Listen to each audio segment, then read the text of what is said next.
घूंघट समाज की कुछ प्रथाएं हैं जो शायद अच्छी से ज़्यादा लोगों को दबा के रखने वाली हैं। ऐसी परंपरा जो जिनका परिणाम अच्छा के साथ बुरा भी है। अभी मुश्किल से 10 दिन भी नहीं हुए विनय की शादी को, जिसकी पत्नी डॉक्टर है एक नज़दीक के अस्पताल में। वह पढ़ी लिखी नई जमाने की स्वच्छंद विचारों की लड़की है। सारा परिवार उससे खुश है।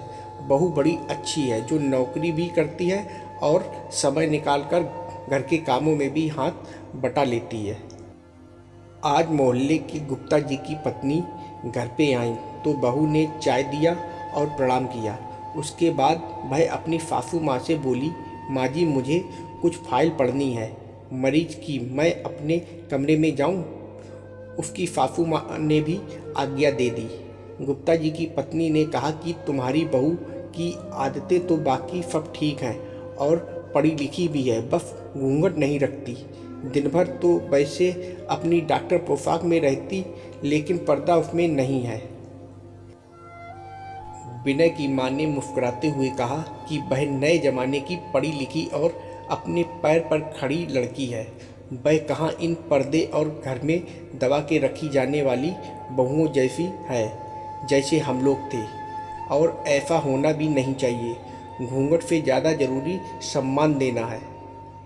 इस घटना को काफ़ी समय बीत चुके हैं। आज गुप्ता जी के यहाँ पुलिस आई थी। सुना है उनकी बहू ने अपनी सास और पति पर दहेज का आरोप लगाया है। सुनने में आ रहा है कि यह बात भी गलत है, क्योंकि गुप्ता जी का परिवार ऐसा नहीं है। उन्होंने अपने बेटे की शादी गरीब घर की लड़की से इसलिए की जिससे वह आए और सब संभाल ले, क्योंकि उन्हें कामकाजी घरेलू बहू चाहिए थी, ना कि बाहर कमाने वाली।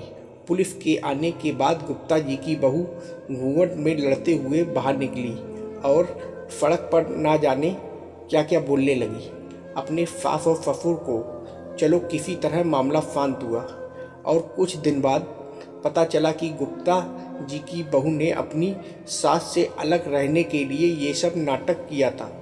ये सब जानकर मोहल्ले वाले कहने लगे, बहू अगर घूंघट में हो तो ज़रूरी नहीं वह सम्मान देगी, और बिना घूंघट वाली नहीं।